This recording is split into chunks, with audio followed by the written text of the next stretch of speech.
noches con cada uno de ustedes, a los participantes. Primero quiero empezar agradeciendo a Reader por la amable invitación a este diplomado, así como también a todos los integrantes de Udiopolis. En esta temática, en esta sesión, vamos a desarrollar lo que es el contrato de trabajo, sujetos de la relación contractual laboral y también luego después los elementos esenciales, así como el ius variandi, el poder de dirección del empleador. Para ello, para que sea didáctica nuestra explicación, voy a presentar unas diapositivas. Así también debo invitarles a que las preguntas lo hagan por el chat, de tal manera que ustedes también puedan participar, ¿no?, durante la explicación del tema.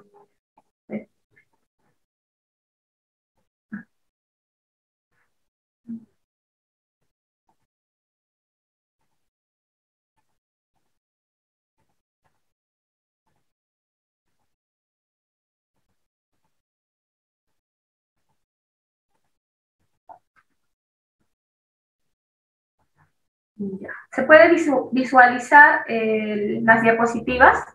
Sí, doctora, solamente faltaría F5, iniciamos. Perfecto.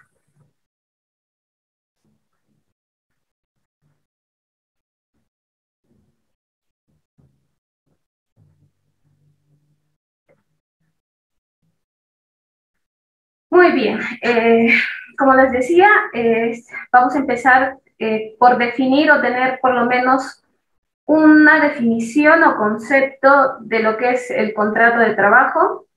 Algunos autores o en la doctrina se señala pues que es un acuerdo de voluntades entre el trabajador y el empleador para la prestación de servicios personales subordinados bajo una relación de ajenidad. El acuerdo puede ser verbal o escrito, expreso o tácito, reconocido o simulado por las partes. No, esta es una definición que se enmarca dentro del marco jurídico laboral del régimen de la 728, porque contiene elementos esenciales de un contrato de trabajo, como más adelante vamos a explicar, ¿no?, como es la prestación de servicios, que usualmente es prestado por el trabajador, persona física, y que otorga, en este caso, sus servicios ya sean físicos o intelectuales, ¿no?, subordinados, siempre subordinados bajo una relación de ajenidad. El término ajenidad es un concepto que proviene de la doctrina española, que hace referencia a que por la ajenidad el trabajador como persona física entrega la producción de su servicio, ya sea intelectual o físico, sin que ésta pueda disfrutar de la utilidad o de los frutos de esta, ¿no? Es decir, esos frutos y utilidad serán a favor del empresario. Luego también otro concepto que es interesante es del doctor Toyama, y que nos dice pues que el contrato de trabajo puede ser definido como un negocio jurídico, ¿no?, mediante el cual un trabajador presta sus servicios personales por cuenta ajena para un empleador y en una relación de subordinación a cambio de una remuneración. Ese concepto también igual incluye los elementos esenciales como es prestación de servicios personales, uno, por cuenta ajena, bajo una relación de subordinación, segundo elemento, y a cambio de una remuneración. Algún concepto, si quieren revisar el régimen de la 728, el régimen laboral de la actividad privada, que esto es el texto único ordenado aprobado por el Decreto Supremo 0397-TR, en su artículo 4 encontramos una definición no tan precisa, como ya la doctrina sí ya precisa estos elementos esenciales, pero en este artículo 4 podríamos encontrar alguna noción ya desde un punto de vista legal, ¿no? Y este artículo 4 justamente dice, ¿no?, en toda prestación personal de servicios remunerados y subordinados se presume la existencia de un contrato de trabajo a plazo indeterminado. Como les dije, no, este artículo no tanto define qué es un contrato de trabajo, sino más bien lo que incluiría es un principio que en el derecho laboral se rige usualmente, que es el principio de la laboralidad, que es una suerte en el cual pues la legislación ha partido de que la producción de la prueba, en este caso,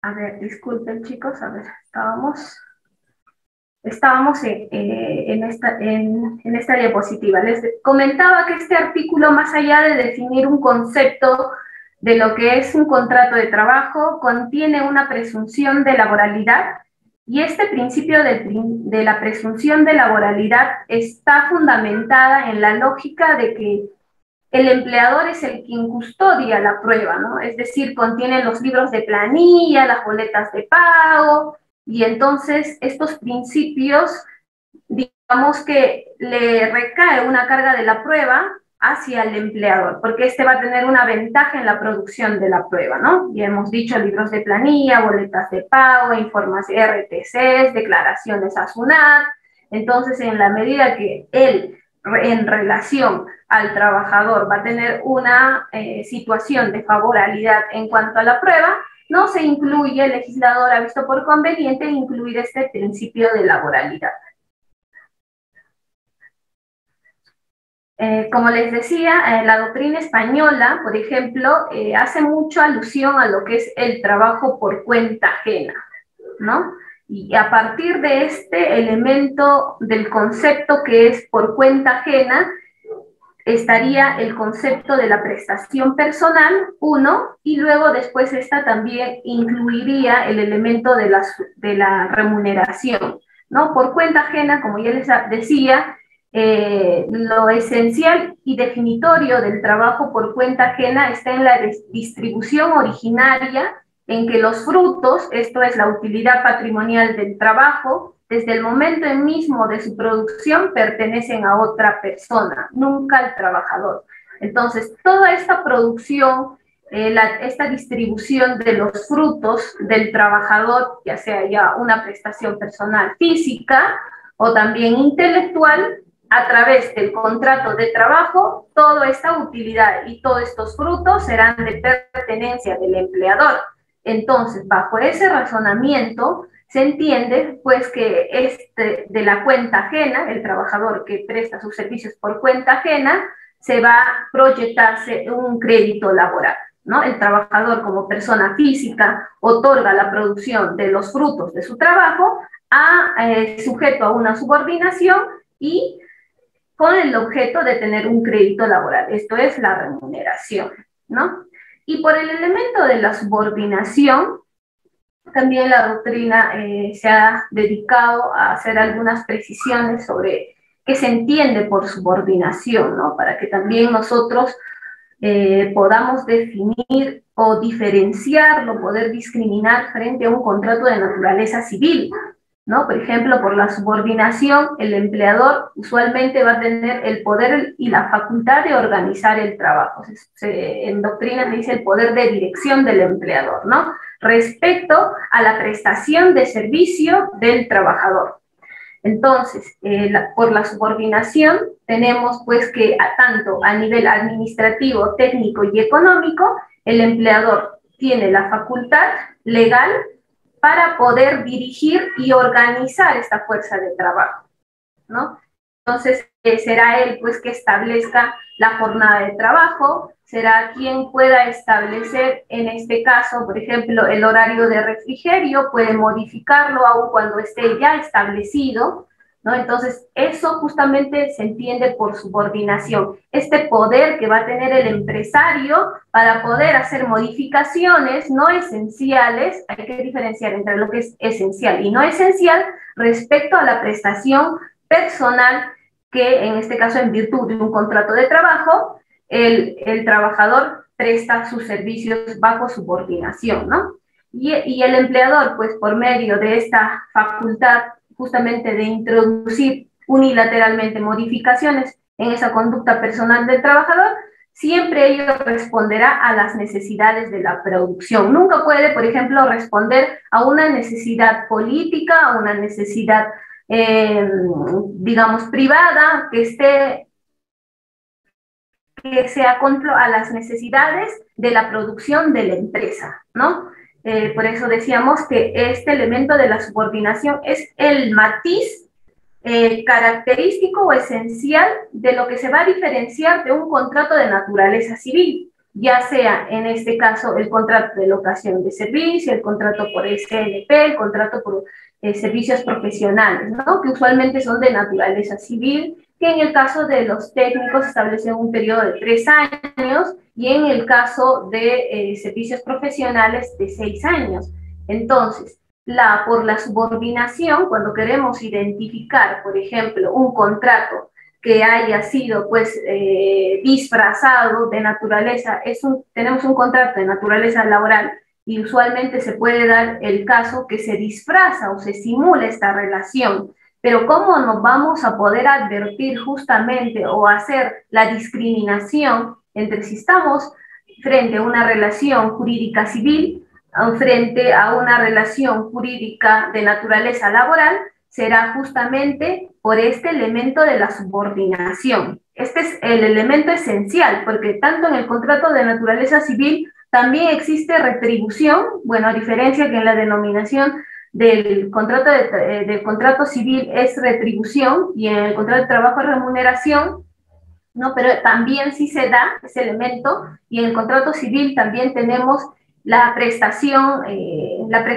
personal. Sin embargo, en el contrato civil esta prestación personal, por ejemplo, puede ser delegada a un tercero, mientras que en el contrato de trabajo, en la prestación personal, por decir la cuenta ajena, bajo dependencia, el trabajador como persona física no podría contratar a otro tercero, por ejemplo, para que haga sus labores por la cual ha sido objeto de contratación, ¿no? Digamos, tenemos un ingeniero que se le ha contratado para que realice la supervisión de una planta, ¿no?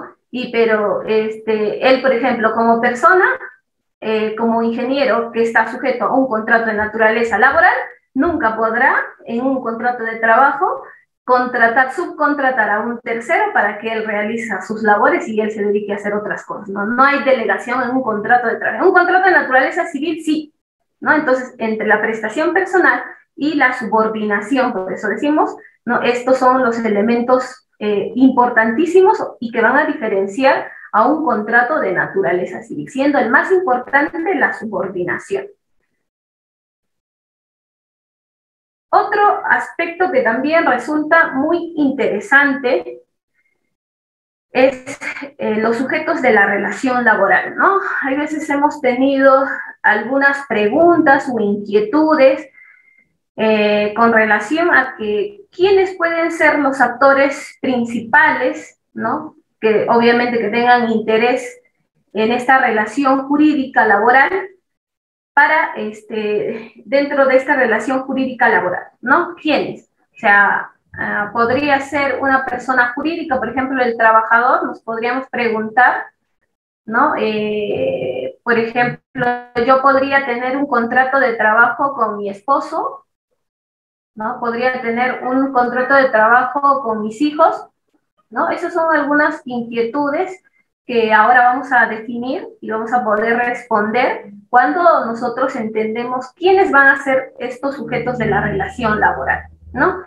La doctrina señala pues que los sujetos de la relación laboral siempre van a ser dos personas, dos actores principales, el trabajador y luego después tenemos el empleador, ¿no?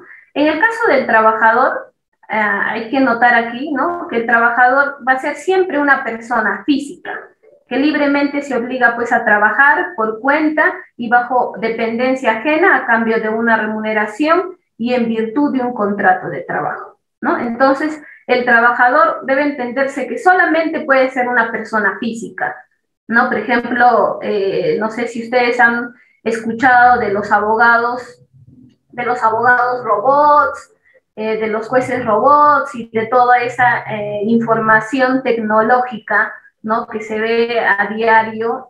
Y entonces uno se podría preguntar, ¿no?, ¿qué va a ser más adelante del futuro?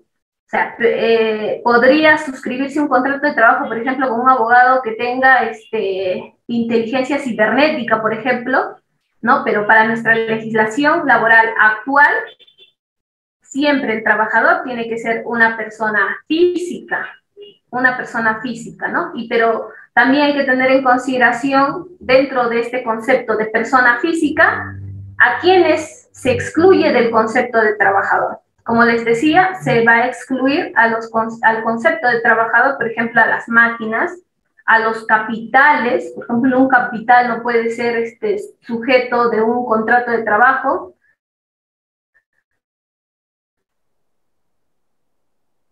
Tampoco será, pues, el trabajo en línea, por ejemplo, que una persona esté haciendo un servicio comunitario en cumplimiento a una resolución judicial, usualmente por faltas, ¿no? Eso tampoco, por ejemplo, no podría ser considerado trabajador.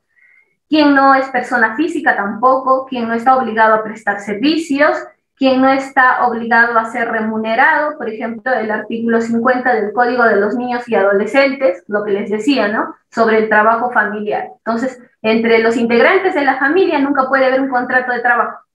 Así lo ha excluido la propia legislación, el tema del derecho de familia, ¿no? Tampoco podría ser entre los cónyuges, tampoco podemos ser trabajador y empleador. Tampoco podemos ser, en este caso, tener la condición, por ejemplo, de trabajador aquel que suscribe un contrato de obra o un contrato de locación, salvo que se trataría, por ejemplo, de un contrato fraudulento, ¿no? Es otra cosa, pero no es tema en este caso, de explicación. Y en el caso del empleador, por ejemplo, para el profesor Pla Rodríguez, señala pues que hay varias definiciones, ¿no? Hay empleador, se puede entender como el empresario también, y al empleador, por ejemplo, lo definen como el receptor de empleador para organizar y dirigir la tarea. También tiene otra noción como es el empresario, que es la terminología usualmente española, que quiere significar pues el que hace suyo los frutos del trabajo, ¿no? Es el destinatario de la ajenidad, de lo producido por el trabajador, ¿no? Lo que les decíamos, ¿no? En virtud, el trabajador como persona física o presta su servicio bajo dependencia, pero toda esta utilidad y el fruto, quien la administra y quien la organiza es el empresario, ¿no? Entonces, y también tenemos, por ejemplo, tipos de empleadores. A diferencia de lo que en el trabajador siempre va a ser una persona física, en el caso del empleador sí vamos a tener variedades, ¿no? Por ejemplo, puede ser una persona física, un negocio, ¿no? Por ejemplo, la señora del mercado que vende jugos, por ejemplo, frutas, puede contratar a una tercera persona, una persona física, y puede tener un contrato verbal, digamos, ¿no? Pueden tener un contrato escrito, ¿no? Y en el caso, por ejemplo, de los sujetos colectivos, el empleador también puede ser una persona jurídica, otros sujetos de derecho, por ejemplo, las asociaciones, las sociedades de hecho, también las sociedades de hecho, por ejemplo, las sociedades de beneficencia, muchas de ellas en nuestra realidad no cuentan con en este caso, con una personalidad jurídica, ¿no? Y otros también, por ejemplo, el conjunto o grupo de personas físicas, por ejemplo, un condominio que contrata los servicios de un personal de seguridad para que por ejemplo, pueda, en virtud de este contrato, justamente prestar sus servicios de vigilancia, ¿no? También como grupo de personas físicas pueden convertirse en un empleador.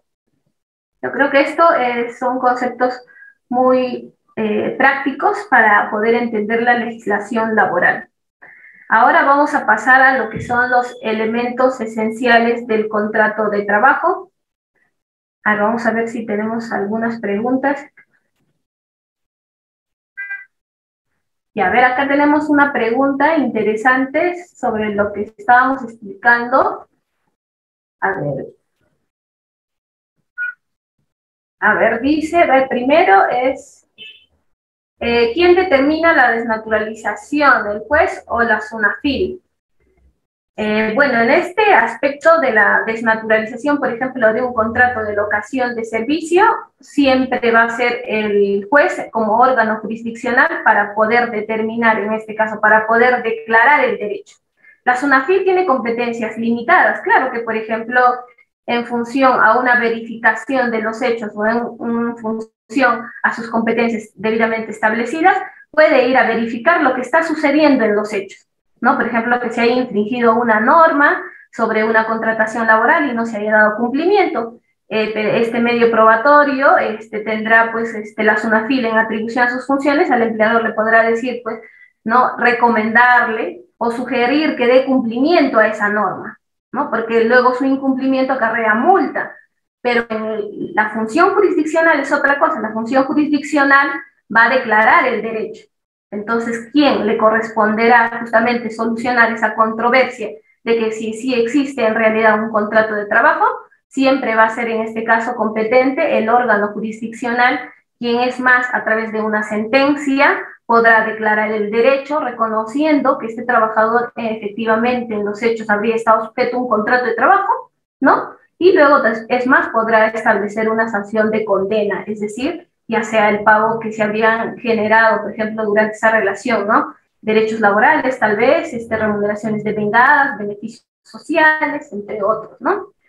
Vamos a ir por otra pregunta de Renzo, que nos dice, en un contrato civil o de locación, el comitente ha propuesto una jornada laboral, firma una asistencia, dicta otras funciones distintas,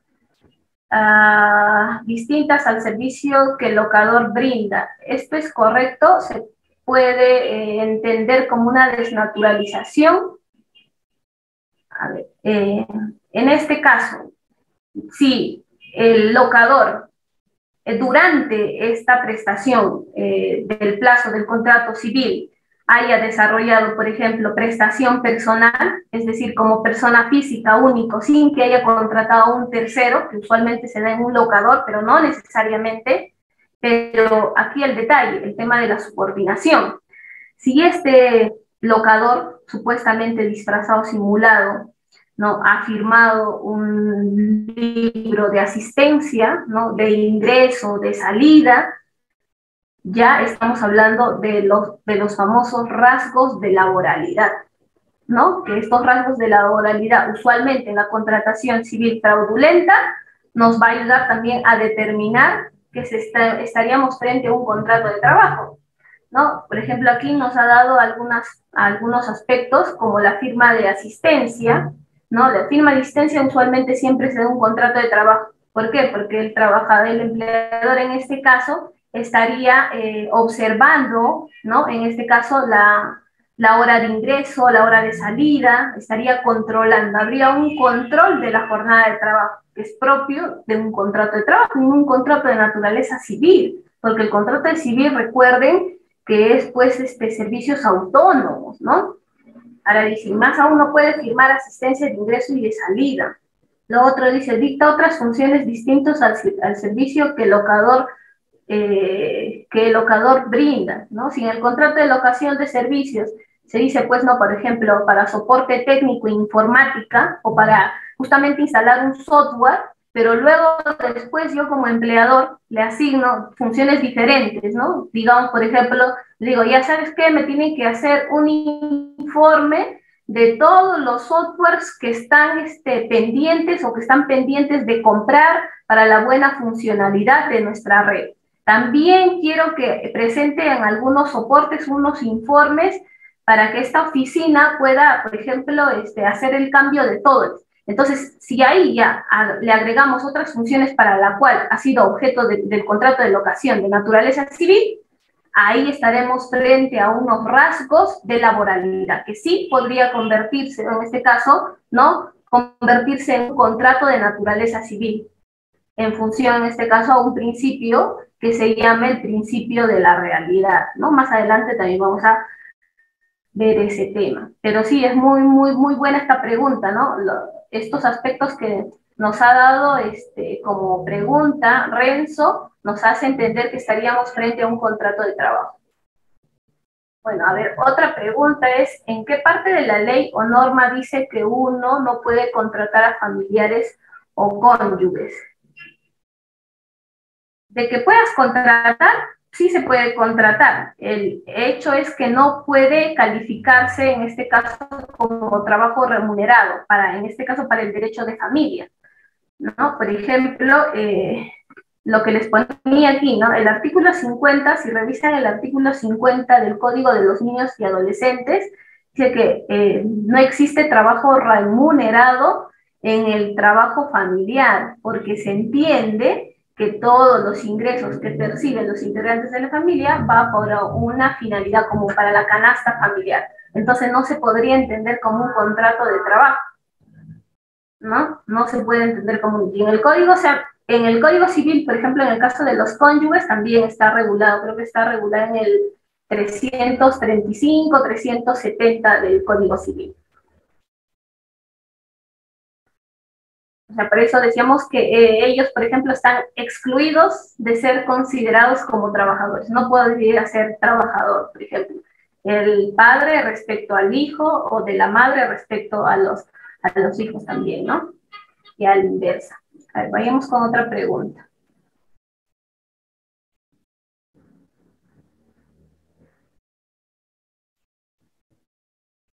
Bueno, acá sí hay otra pregunta muy interesante que nos plantea Natalia. Dice, si un familiar tío contrata un sobrino para administrar su empresa, ¿estaría incumpliendo la norma? El tema es dentro de los integrantes de la familia, es decir, que hay una dependencia económica de ellos y que en este caso, por ejemplo, sean beneficiarios de la canasta única familiar como familia, integrantes directos. Pero sí podría haber un contrato, por ejemplo, el tío como empresario y, por ejemplo, el sobrino, ¿no? Para que administre la empresa. Ahí sí estaríamos dentro de empleador y trabajador. La exclusión que hace la norma, es decir, que no puede haber remuneración, ¿no? Que no puede haber remuneración es respecto de los integrantes del seno de la familia como tal, es decir, padres e hijos, solamente ellos. Y él no comprende ya los sobrinos y otros conceptos, ¿no?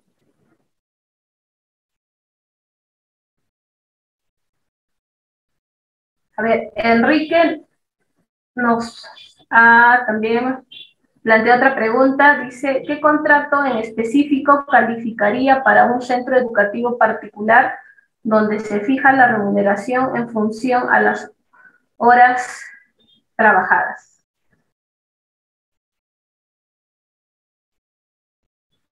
En función a las horas trabajadas. Ya, bueno, esto lo vamos a dejar pendiente porque más adelante vamos a ver la modalidad de contrataciones.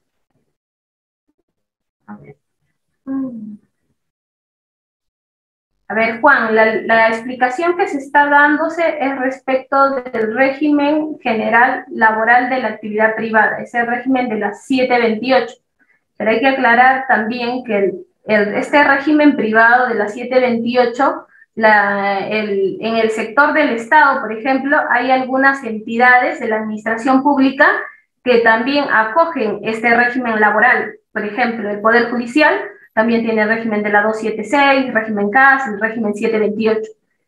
Los gobiernos, las municipalidades también tienen 2 regímenes, 3 regímenes, va a depender de cada en realidad, entidad del Estado qué regímenes laborales cuentan o están facultadas para hacer la contratación laboral, ¿no? Pero en este caso estamos explicando sobre el régimen laboral de la actividad privada de la 728.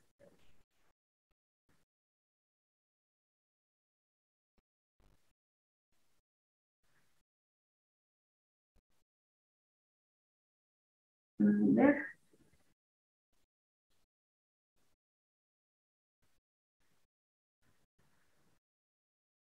Claro, la obligación en este caso del empresario es de contar con los libros de planilla, las boletas de pago, hasta por un periodo de 5 años, ¿no? Pero siempre se recomienda que el empleador albergue ese tipo de información para que no se puedan dar justamente problemas al momento de tener contingencias de naturaleza ya judicial, ¿no? Frente, por ejemplo, a una solicitud de pago de derechos laborales y no se cuenta con esta documentación. Entonces ahí, como no está establecida de forma clara y precisa, hay algunos aspectos que pueden jugar en contra de los intereses de la empresa, ¿no? Por eso siempre es recomendable que se custodia este tipo de información, más aún cuando esté relacionado con derechos laborales, llámese remuneraciones, beneficios sociales, o usualmente que hayan dado origen los contratos de naturaleza laboral. Bueno, a ver, vamos a seguir con nuestra explicación.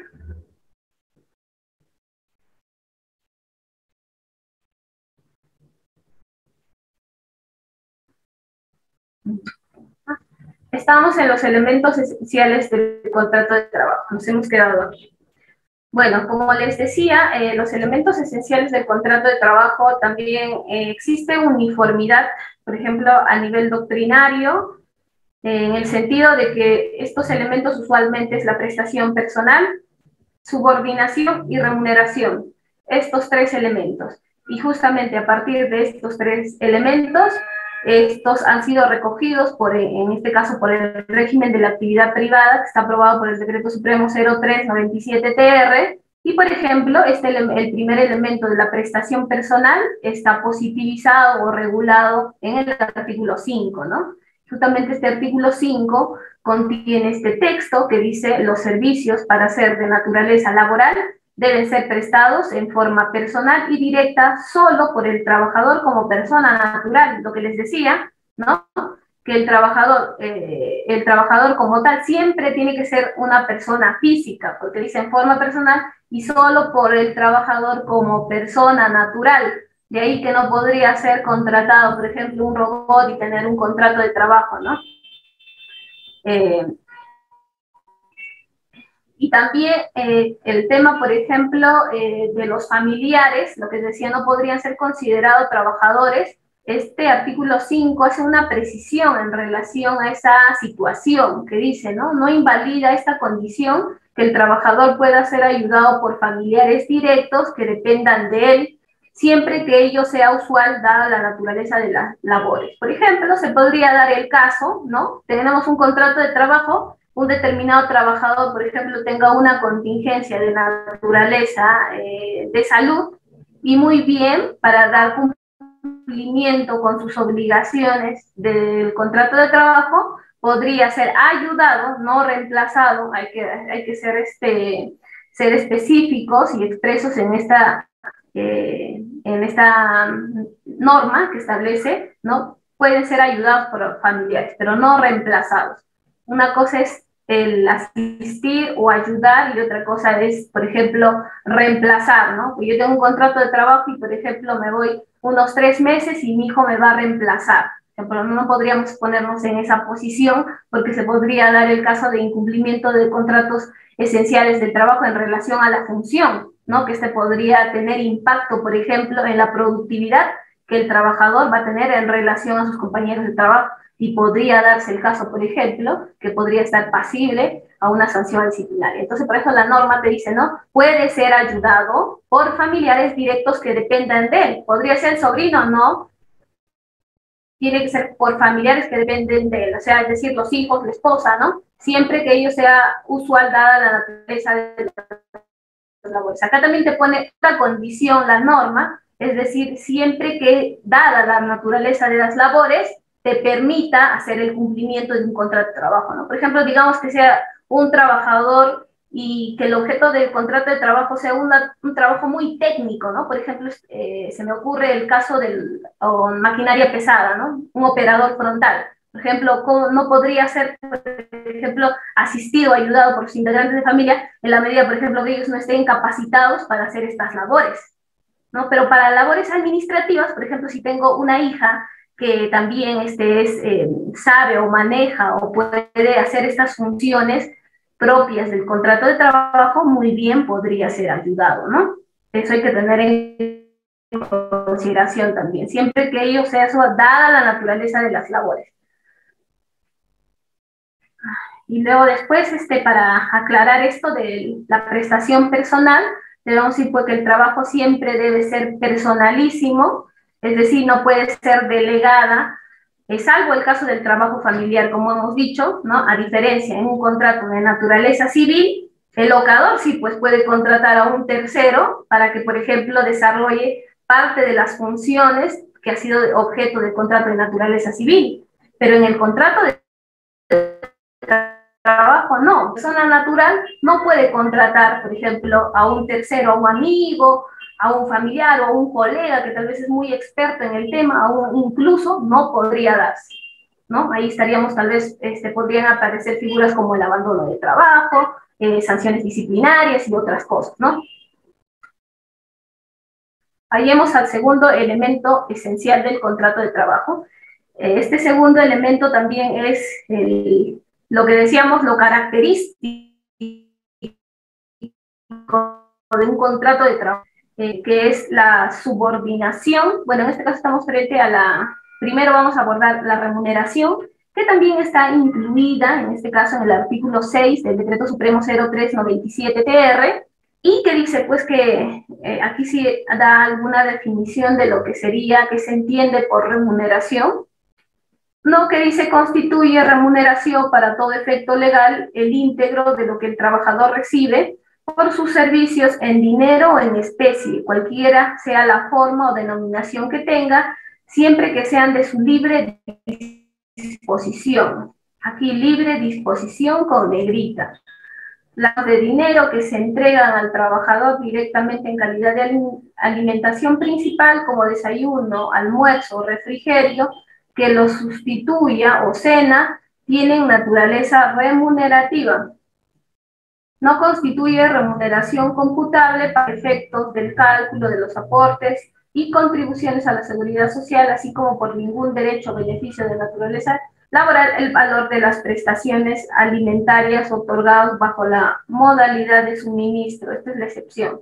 Entonces, todo lo que sea de libre disposición del trabajador va a ser considerado como remuneración para efectos legales, ¿no?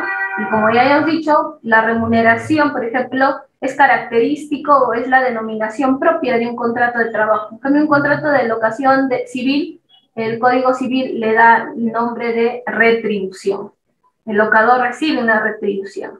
En cambio, el trabajador percibe una remuneración en virtud del contrato de trabajo, ¿no? Y también, pues, el concepto de remuneración se entiende, pues, como todo aquello que perciba, ¿no? Incluido también está, por ejemplo, un concepto en especie, que en este caso puede ser los alimentos, ¿no? Pero siempre y en cuando esto sea de libre disposición del trabajador. Por ejemplo, habrán conceptos que estén excluidos dentro de la remuneración, los que están establecidos en el artículo 19, por ejemplo, de la ley de compensación por tiempo de servicio, como por ejemplo algunas asignaciones extra, por ejemplo, que tengan naturaleza no periódica, por ejemplo, que no sean permanentes, que sean a título de liberalidad del empleador. Estas, por ejemplo, no podrían formar parte del concepto de remuneración. Será todo aquello concepto que perciba el trabajador que sean de su libre disposición.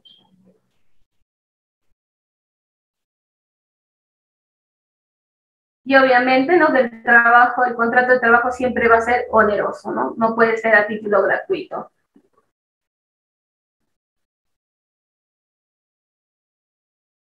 Y otro elemento del contrato de trabajo también decíamos que es la subordinación, y la subordinación como tal decíamos que también va a ser el matiz distintivo entre un contrato de locación de servicios y un contrato de trabajo como tal, ¿no? Porque en el contrato civil no puede haber subordinación, y si es que hubiera la subordinación, ya estaríamos hablando de un supuesto caso de fraude o simulación de una relación de naturaleza laboral, ¿no? Porque por la subordinación, siempre el trabajador como persona física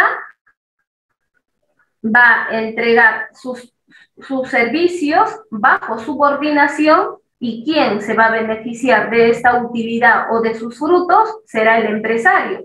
En cambio, en un contrato de locación de servicios no puede haber subordinación. Decíamos que en un contrato de locación de servicios la prestación de servicios es autónoma, Y por ser autónoma, yo podría como locador contratar a un tercero para que pueda hacer en este caso, los servicios o las obligaciones de hacer que se habrían pactado en este contrato de naturaleza civil, ¿no? En cambio, por la subordinación, no, la subordinación es el empresario en función, en este caso, a su poder de dirección, es quien en la prestación personal, esta prestación personal del trabajador, por ejemplo, las funciones por las cuales se le ha contratado, va a poder ejercer una función de administración, de dirección, de economía y hasta incluso de sanción por este poder de dirección. Entonces, en el contrato de trabajo siempre se va a dar este característico elemento diferenciador de un contrato de naturaleza civil, porque aquí en la subordinación también se hace referencia a que esta prestación personal como trabajador, persona física, ¿no?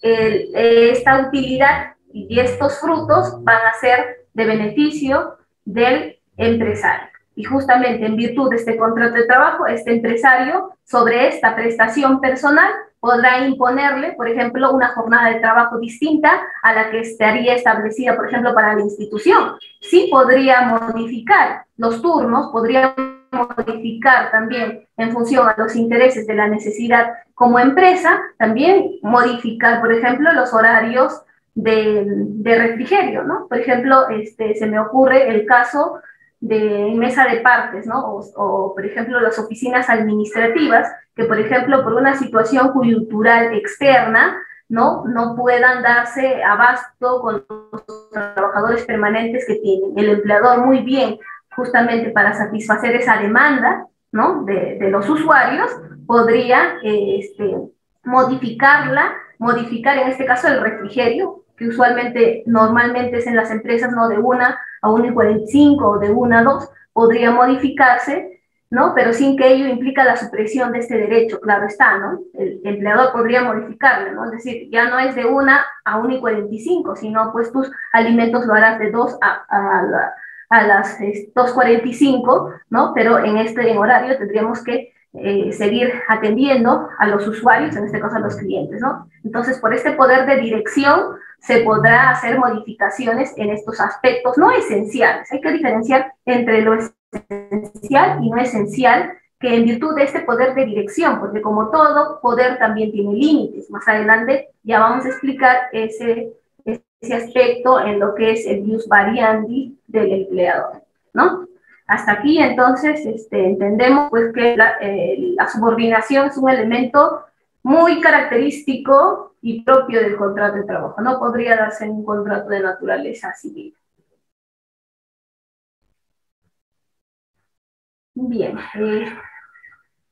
En el derecho del trabajo hay un principio que es muy conocido, ¿no? Me imagino conocido por ustedes también, y por el cual, pues, se puede, y justamente, en este caso, extraer conclusiones cuando de los hechos, por ejemplo, se demuestran que no estaríamos frente a un contrato de naturaleza civil. Usualmente este principio se recurre cuando estamos frente a supuestos de fraude o simulación de una relación jurídica laboral, ¿no?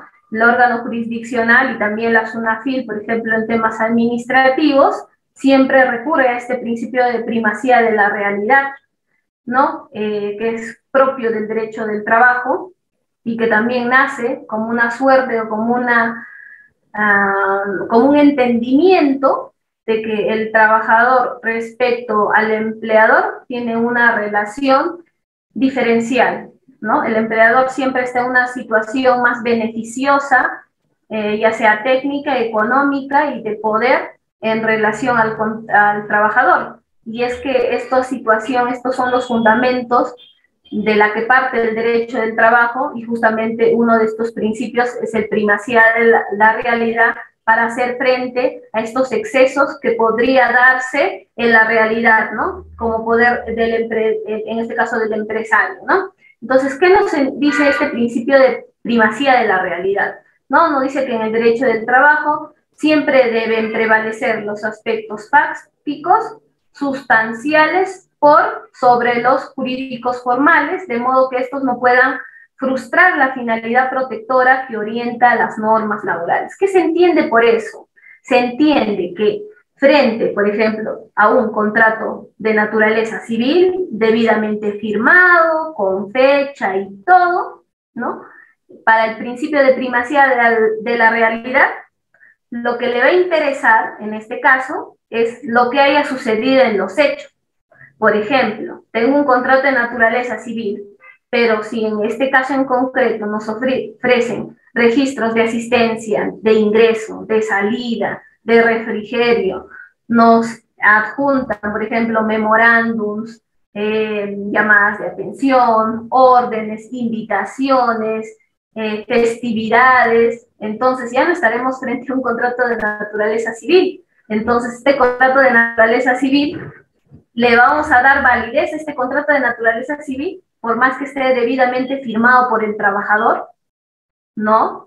Por el principio de primacía de la realidad, habrá que darle importancia a lo que ha sucedido en los hechos. Por eso dice, prevalece los aspectos fácticos, o sea, lo sustancial, qué es lo que ha sucedido en esta relación jurídica, supuestamente, entre comillas, civil, pero en los hechos estoy viendo que existe una relación jurídica de naturaleza laboral, ¿no? Entonces hay que prevalecer esta relación jurídica sustancial frente a la formalidad de un contrato de naturaleza civil, ¿no? Cuando estemos frente a casos de fraude a las normas laborales.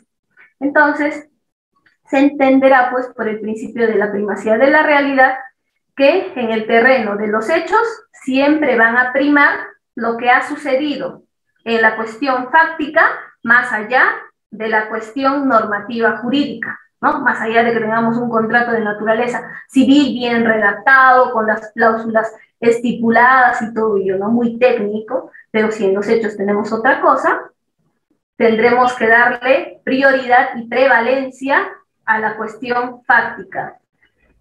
Entonces, la misión fundamental del principio de primacía de la realidad, pues consiste, dice, ¿no?, en desactivar los mecanismos por los cuales se pretende evadir la aplicación de las normas laborales imperativas de derecho necesario para evitar las consecuencias y los costos que ellas traen aparejadas para el empleador. Primacía de los hechos sobre las formas. También se entiende de esa manera, ¿no?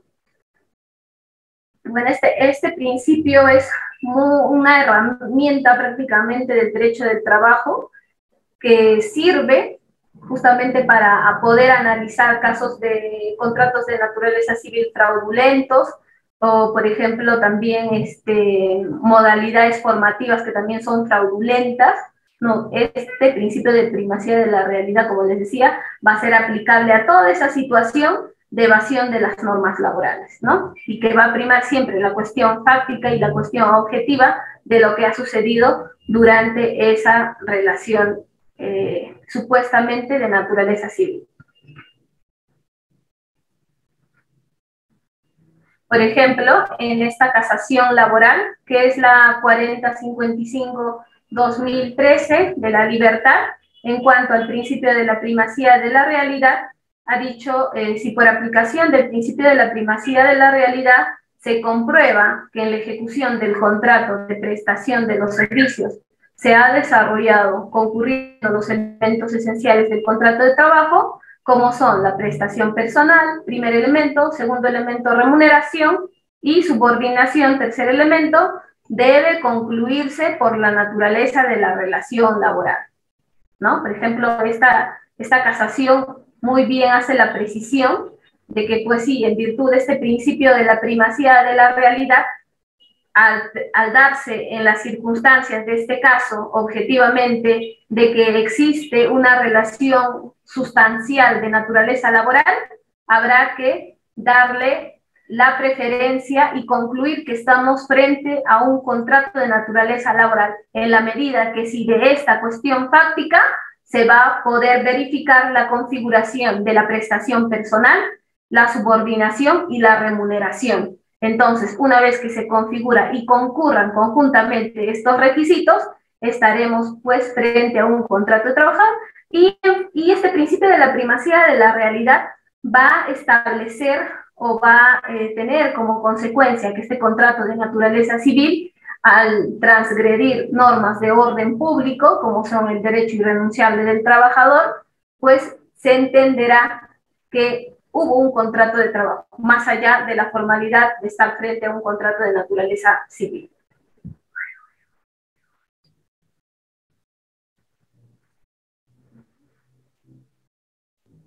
A ver, vamos a ver si hay algunas preguntas.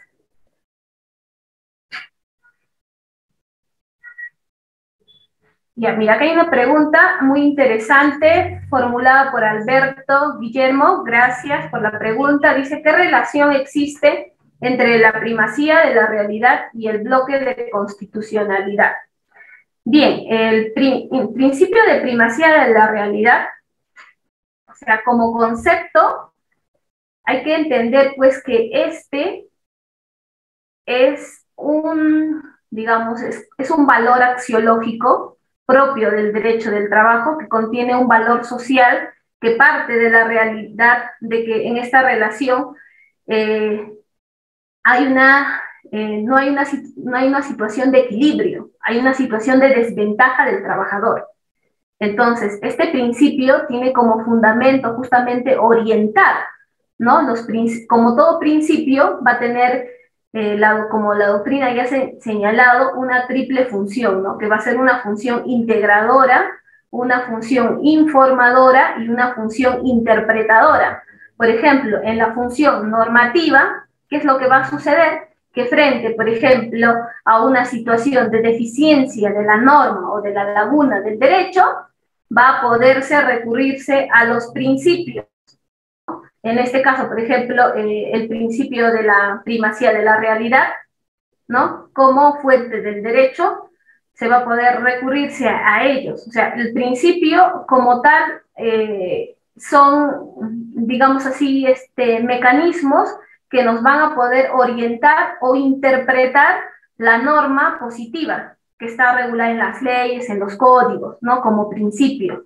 Los principios tienen esa finalidad, o sea, función integradora, función interpretativa, de que, por ejemplo, puede darse el caso de que una norma es inválida, que contraviene de forma material una norma supralegal, es decir, estaríamos frente a una norma constitucional. Si es contraria, entonces servirá este principio para interpretarla, ¿no? Y para darle sentido y para concluir conforme a la Constitución, que debería interpretarse no de ese sentido que está, por ejemplo, regulado, ¿no? Sino dándole un sentido correcto, coherente, en este caso con las normas constitucionales, que la podrían contradecir y hacer valer justamente, ¿no? Entonces el principio, ¿cómo funciona? Como una cuestión de optimizar las reglas que están establecidas en las leyes para que éstas, por ejemplo, puedan tener validez frente al ordenamiento jurídico, ¿no? Entonces los principios son una suerte de normas, ¿no? Supralegales, usualmente, principios que pueden estar positivizados, no necesariamente, pueden estar también en la doctrina, hay algunos principios que no necesariamente están incluidos en la Constitución,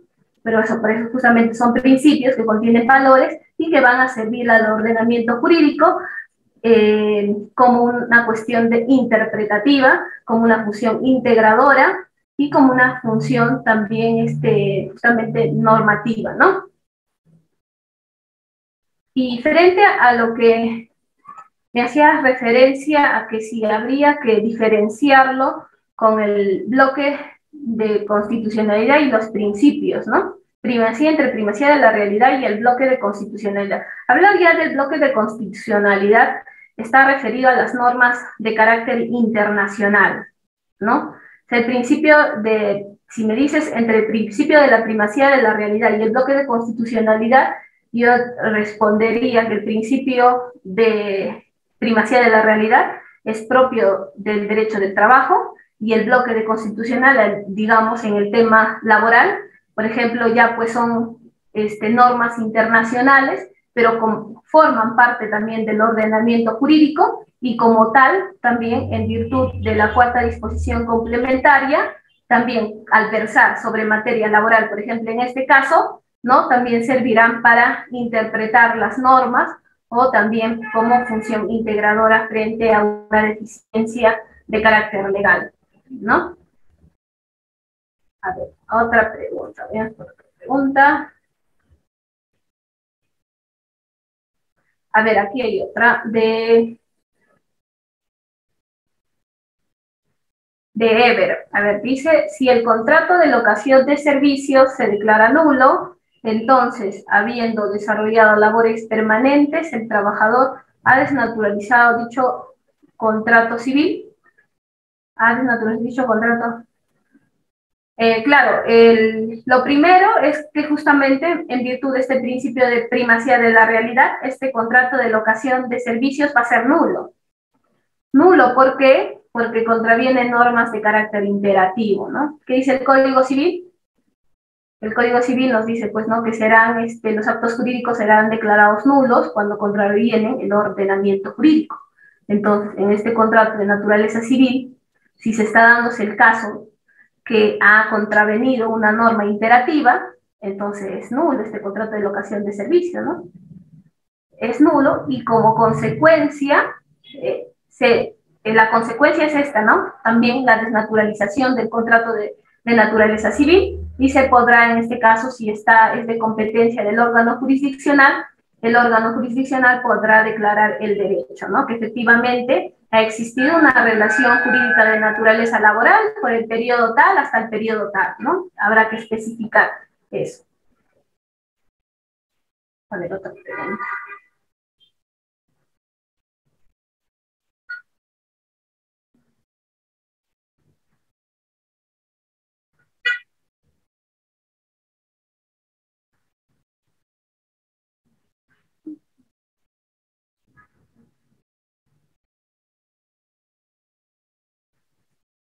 Y a ver, acá hay otra pregunta, dice, Telefónica creó service de la misma empresa, luego utilizó a los trabajadores de planilla para bajo la modalidad de traslado, trabajadores, previamente bajo amenaza de despido, hizo que firmaran cartas de renuncia en las de trabajador. El juez solicitaba pruebas de esas amenazas. Bueno, esto ya es una controversia de que se podría configurar un acto de hostilidad, ¿no? En este caso en concreto. Y si hay, por ejemplo, service, también habrá que justamente evaluar si estos contratos de naturaleza civil serían fraudulentos, ¿no? Y obviamente para demostrar un acto de hostilidad habrá que contar con la documentación y formular la teoría del caso para tener éxito o eficiencia, por ejemplo, cuando se vaya o se recurra al órgano jurisdiccional. Porque ¿qué pasaría si no cuentas con la documentación? Tiene que haber documentación. Por ejemplo, la defensa podría establecer estrategias ya de naturaleza procesal, laboral, para justamente suplir las deficiencias que pudiera haber en un caso, ¿no? Para tener éxitos. Por eso justamente es importante la evaluación de cada caso antes de que ésta pueda ir al Poder Judicial. No cualquier caso improvisto, por ejemplo, sin un debido estudio y análisis que implica el ordenamiento jurídico de las pruebas, puede ir al órgano jurisdiccional, ¿no? Y podría correr el riesgo de justamente perderse el caso, ¿no? Hay que tener mucho en cuenta ese aspecto, tanto la cuestión fáctica, probatoria y las normas también.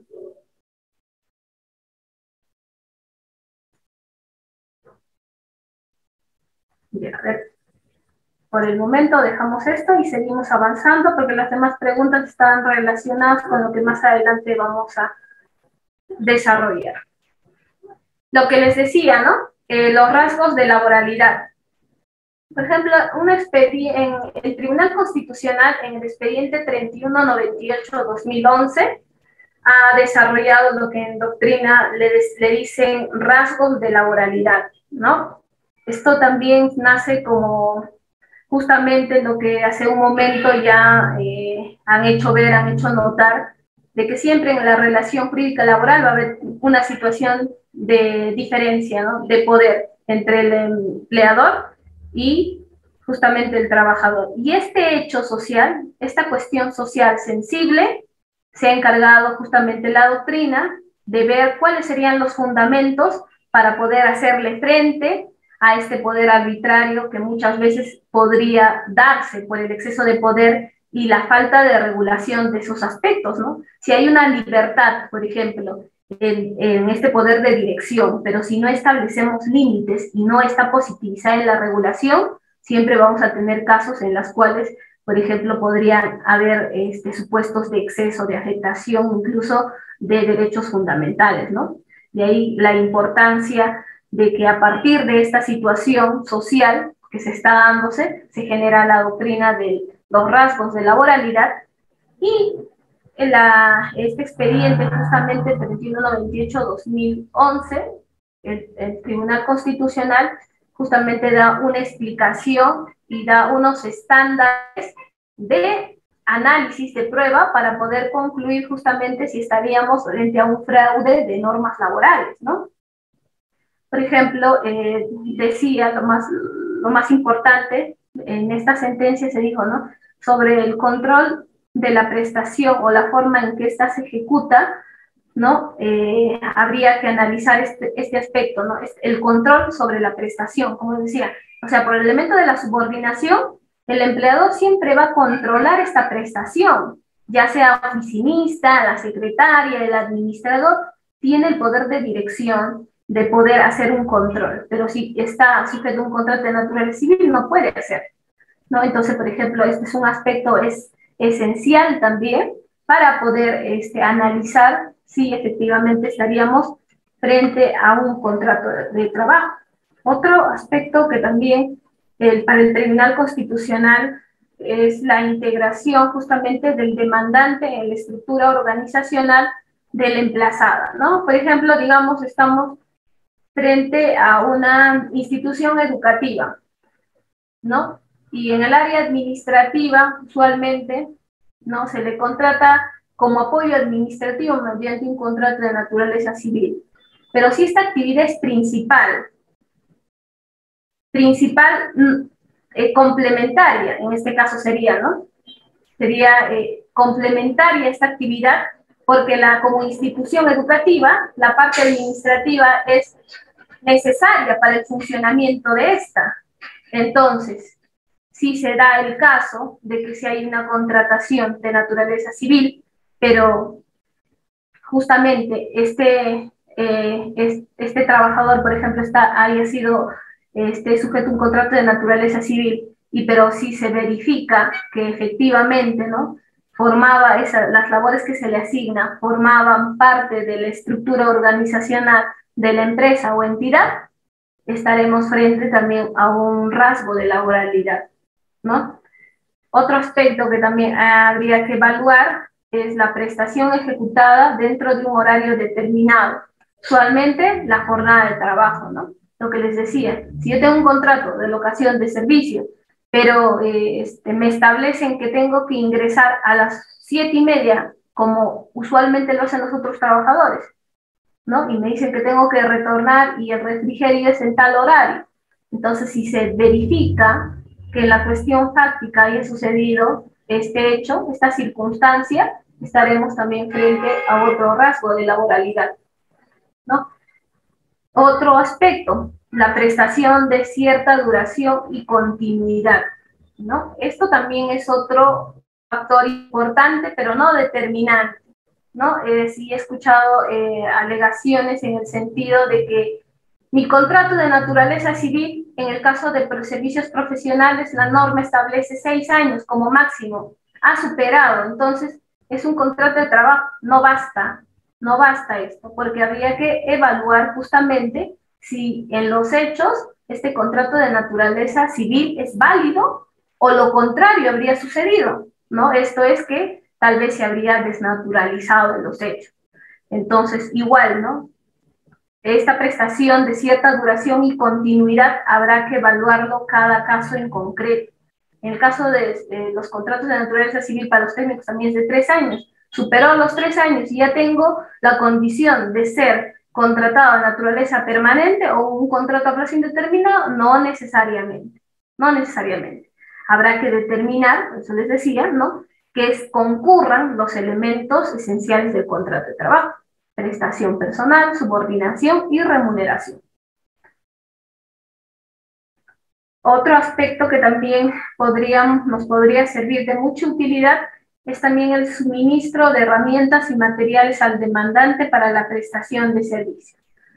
¿No? Usualmente en un contrato de naturaleza civil es el locador quien se encarga de todo este material para la ejecución de su servicio. Hay que recordar que la prestación de servicio del contrato es autónomo, ¿no? Pero ¿qué pasa si se da el contrato de locación de servicios y sin embargo el empresario, por ejemplo, le suministra materiales de herramienta, ¿no? Por ejemplo, le establece una oficina, ¿no? La prestación de servicios lo puedes hacer en esta oficina, mira, te voy a asignar material de trabajo. Entonces ya no vamos a estar pues frente a un contrato de naturaleza civil, ¿no? Sino habrá un rasgo característico de un contrato de trabajo, que esto es el control de la prestación de servicios, porque el empleador, al otorgarle una oficina, otorgarle, por ejemplo, el material de cómputo y escritorio, ¿qué es lo que está haciendo? Está controlando la prestación de servicio, y al ver control sobre la prestación de servicios, ya no estaríamos pues frente a un contrato de naturaleza civil, sino estaríamos frente a un rasgo de laboralidad que justamente va a servir para identificar si concurre o no concurre estos elementos del contrato de trabajo, ¿no? Otro aspecto también, el pago de remuneración al demandante, ¿no? Por ejemplo, se establece en un contrato de locación de servicios la retribución de forma semestral. Pero en los hechos, por ejemplo, mes a mes me pide la emisión de recibos electrónicos. Entonces, ya habría una incoherencia entre lo que es las cláusulas de contrato de naturaleza civil y si ello va aparejado y si concurre los elementos del contrato de trabajo, ya no estaríamos pues en contrato de naturaleza civil, ¿no? Otro aspecto también a tener en cuenta es el reconocimiento de derechos laborales, ¿no? Esto, por ejemplo, sí es más peligroso todavía y que podríamos decir que es esencial para determinar un contrato de trabajo, porque esto prácticamente ya habla mucho de la subordinación, el reconocimiento de derechos laborales, ¿no? Tengo un contrato, un locador en mi empresa, pero la empresa se le ocurre, por ejemplo, otorgarle canastas navideñas, que usualmente se le da al trabajador ordinario sujeto a un contrato de naturaleza laboral, ¿no? O le reconozco otros derechos, peor vacaciones, ¿no? Y ahí sí ya no estaría desvirtuándose en realidad la esencia de un contrato de naturaleza civil, no podría darse esos aspectos, pero no son determinantes, siempre y cuando va a ser importante que concurran los elementos esenciales del contrato de trabajo.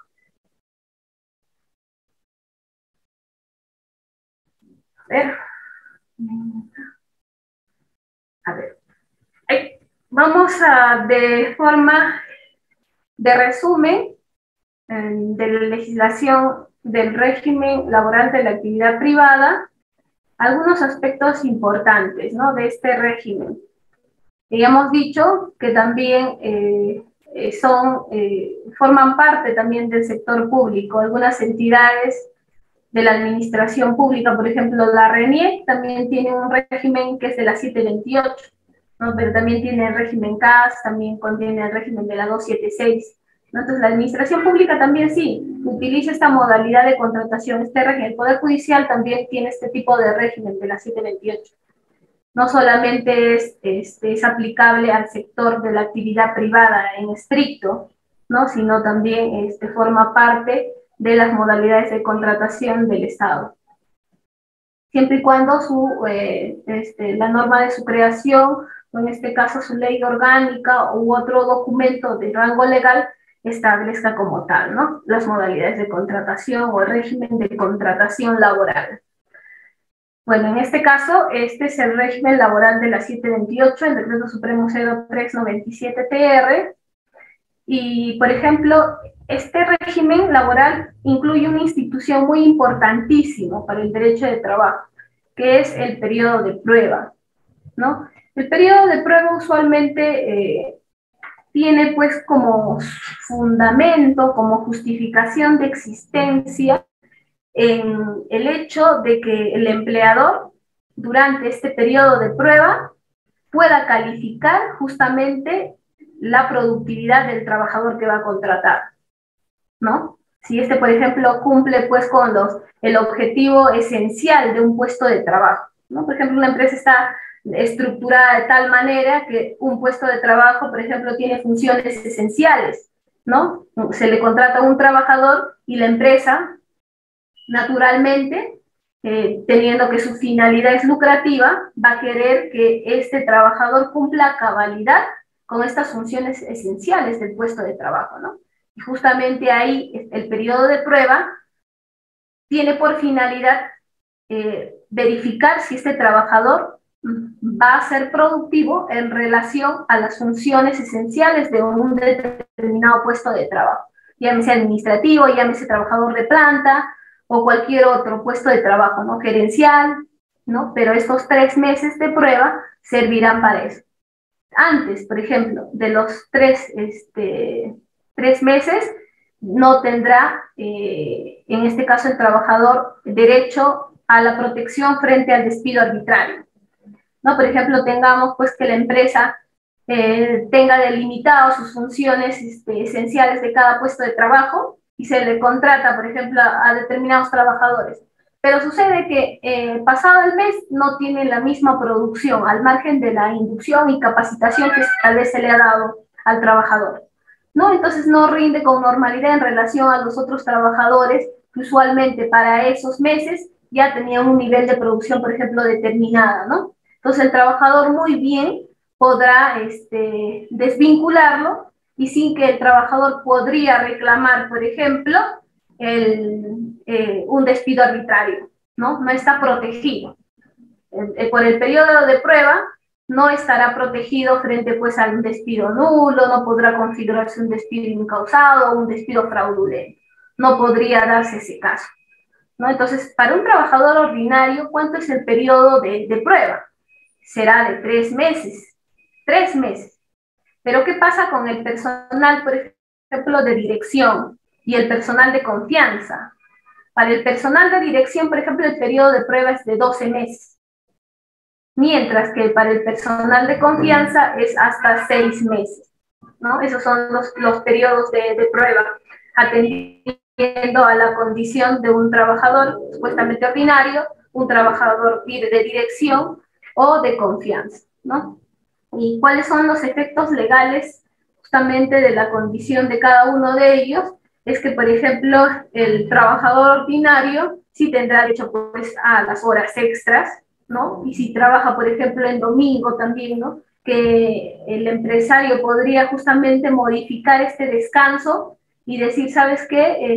Determinado trabajador va a prestar sus servicios este día por necesidad de la empresa. Podría hacerlo. Ahí está el poder de dirección justamente de la empresa. Y el trabajador tendrá su derecho, en este caso, a sus horas extras, ¿no? Y el trabajo en sobretiempo cuando se trata de trabajar en descanso, ¿no? El personal de dirección, en cambio, no podrá tener derecho a horas extras por la propia norma que establece de forma expresa que no tienen derecho a horas extras.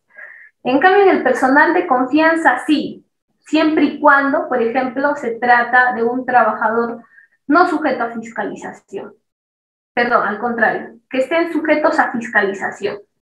No, si se trata de un trabajador que está sujeto a fiscalización, es decir, control de la prestación de servicios, sí podría tener derechos a horas extras, ¿no? Porque usualmente el trabajador de confianza no está sujeto a fiscalización, pero también podría haber fraude incluso en la contratación de un trabajador ordinario de un puesto de trabajo, por ejemplo, que no califica como confianza, y podría darse la situación con la finalidad de evadir justamente horas extras, tal vez, ¿no?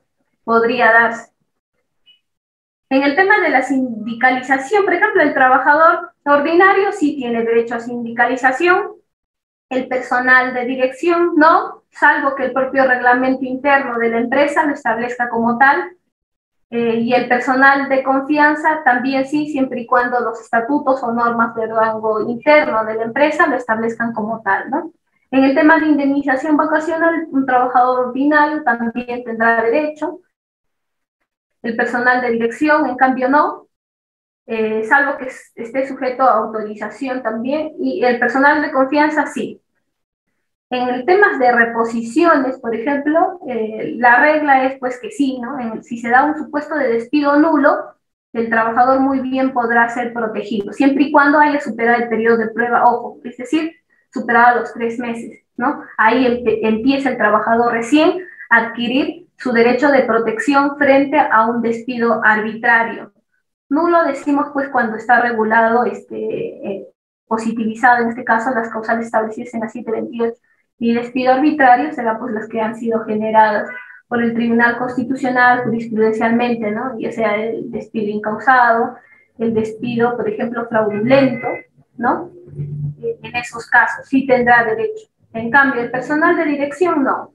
En el caso del personal de confianza, se dice que estamos frente a una zona gris, porque la legislación no establece de forma expresa si tendrían derecho a reposición. Anteriormente, la jurisprudencia señalaba que si el empleador en este caso no explica las razones por las cuales se le había quitado la confianza, sí podría ser objeto de reposición, pero recientemente la doctrina ha cambiado la jurisprudencia en el sentido de que no es necesidad, ¿no? Porque en esencia se parte de la naturaleza que prestan los servicios trabajadores de confianza y no necesitas explicar en este caso por qué le estás retirando la confianza. Entonces, bajo esos argumentos, la Corte Suprema ha dicho no tienen derecho a protección los trabajadores de confianza.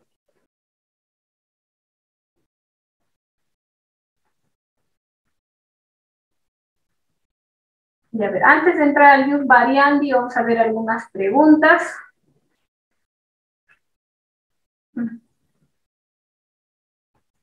A ver, ¿qué dice?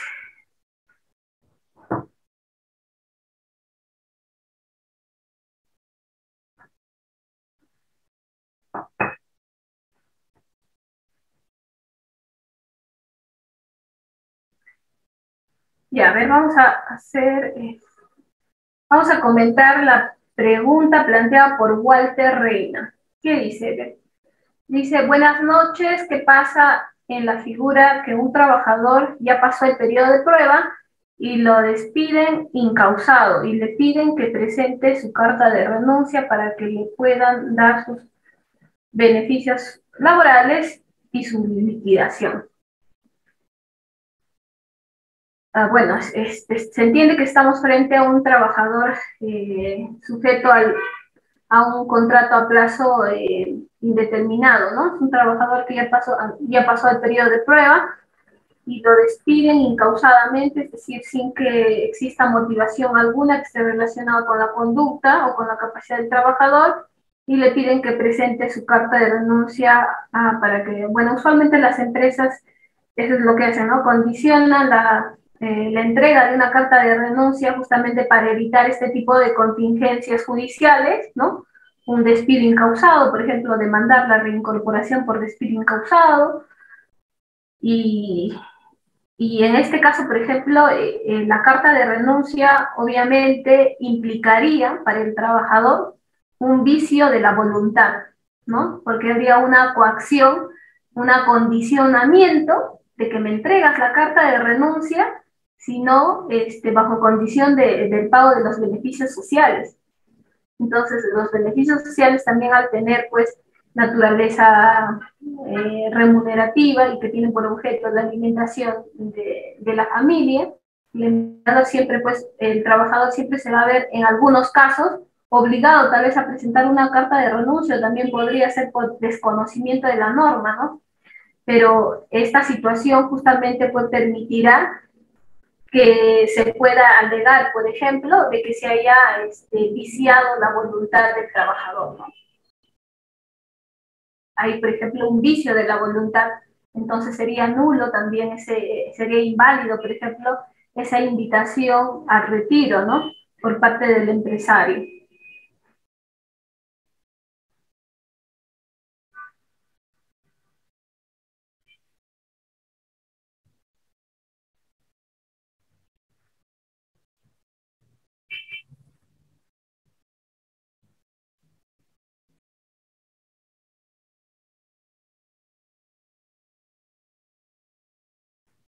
A ver, otra pregunta de Ruth. Dice, en caso que el trabajador obtenga el contrato por concurso público 728, ¿se puede despedir al trabajador haciendo uso del periodo de prueba? Sí, el periodo de prueba es aplicable, salvo que la norma especial dijera lo contrario, ¿no? Es decir, el ingreso, por ejemplo, a determinado régimen, una vez que haya ingresado a concurso público, no exige, por ejemplo, exime del periodo de prueba, salvo que estuviera de forma expresa establecida en la normatividad de esa institución, sí podría excepcionarse el periodo de prueba, la exigencia del periodo de prueba. A ver, Azucena me parece que levantó la mano. Sí, Azucena, ¿podrías preguntar? Coméntenos, te escuchamos. Sí, doctora. Adelante. Doctora Susana, ¿está activo? Sí, buenas noches. Sí, no estaba el audio prendido, disculpe. Buenas noches, muchas gracias por sus conocimientos vertidos.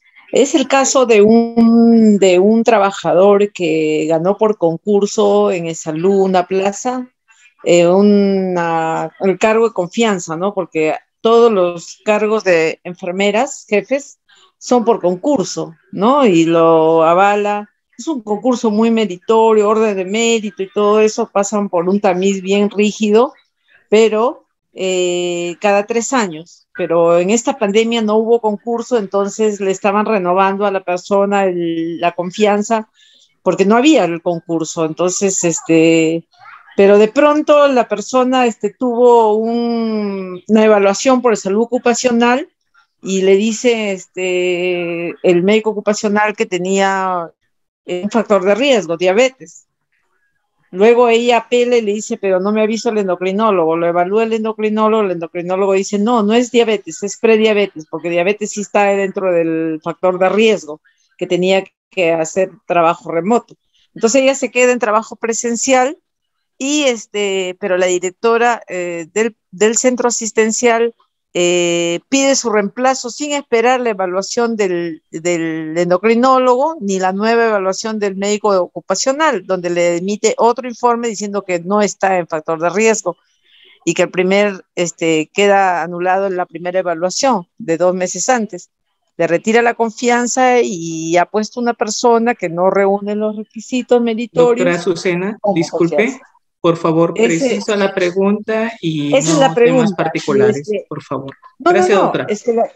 Sí, disculpe, lo que pasa es que dijo de que hay una jurisprudencia de que no tiene el empleador por qué explicar por qué retira la confianza. Esa es la pregunta, pero si hay un abuso de autoridad sí tendría que haber, podría ser un proceso contencioso o vía administrativa, ¿verdad? Sí, muchas gracias, Azucena, por la pregunta.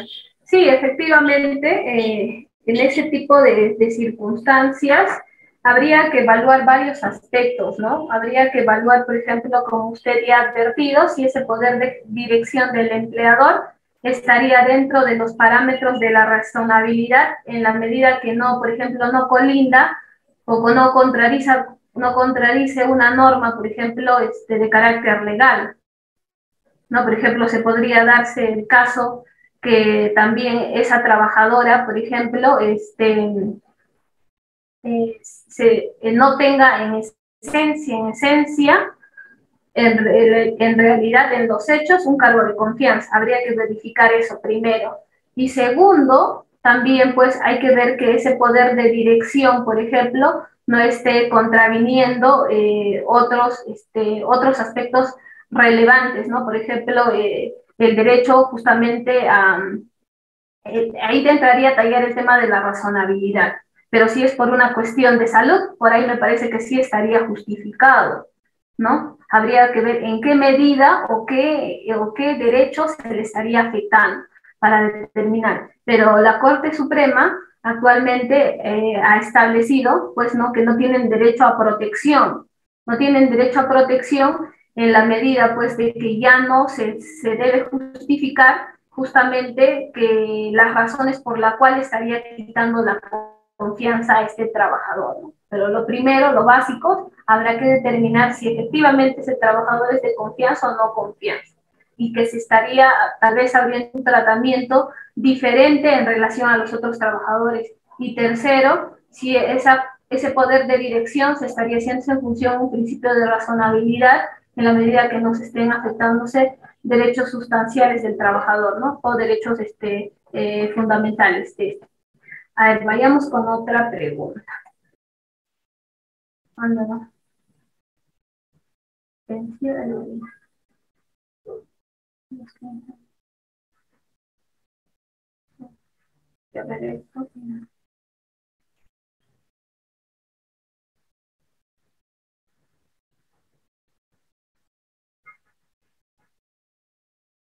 Ya, a ver, una pregunta de Liz Torres nos dice, cuando nos encontramos ante un contrato por vencimiento de contrato, por ejemplo, venció el 31 de diciembre, sin embargo, el trabajador continúa laborando los 15 días posteriores. ¿Existe la culminación del contrato de trabajo? Bueno, se entiende que es un contrato a plazo fijo, ¿no?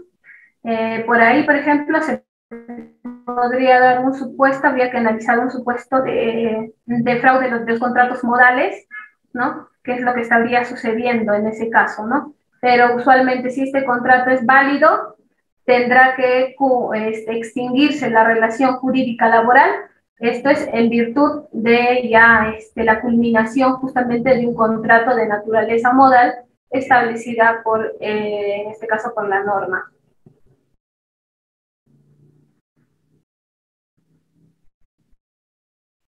Y a ver, seguimos con nuestros temas de exposición.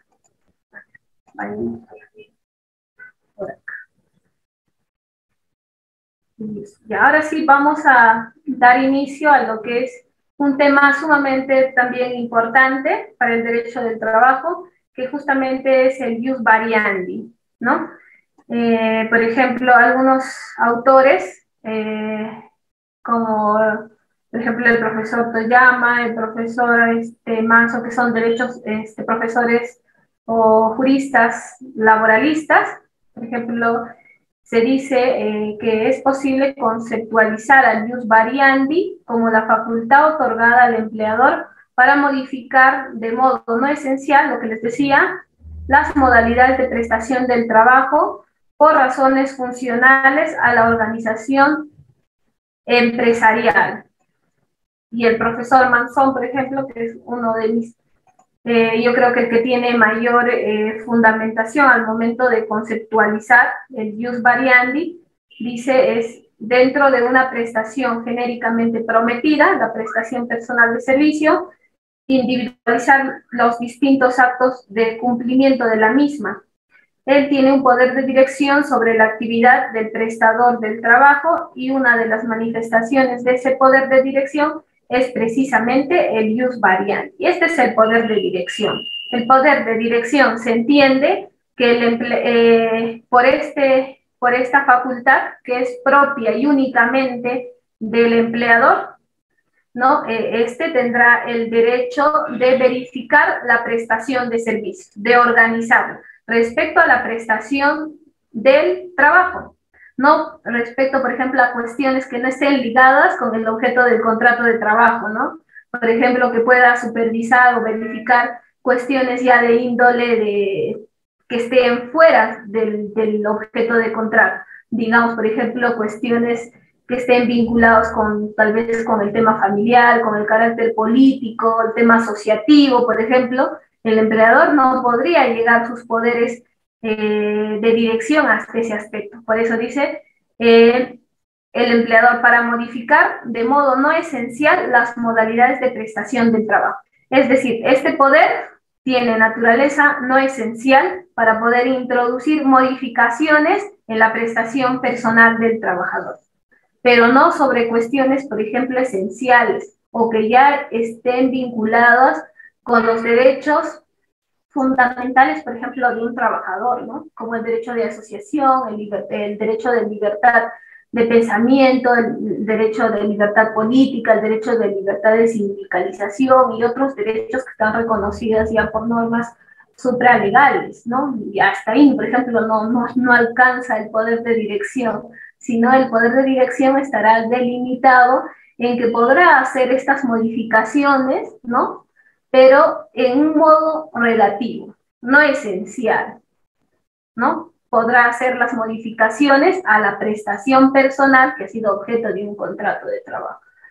Y justamente este ius variandi ha sido positivizado en nuestro ordenamiento jurídico, en este caso el Decreto Supremo 0397-TR, y dice pues que el empleador está facultado para introducir cambios o modificar turnos, lo que decía, ¿ve? Introducir cambios, puede modificar turnos, días u horas de trabajo, así como la forma y modalidad de la prestación de labores.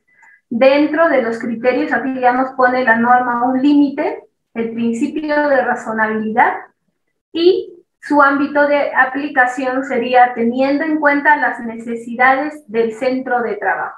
No puede ser, por ejemplo, por un interés propio. Por ejemplo, el empleador es partidario de determinado partido político, ¿no? No podría obligarle al trabajador y decirle, ¿sabes qué?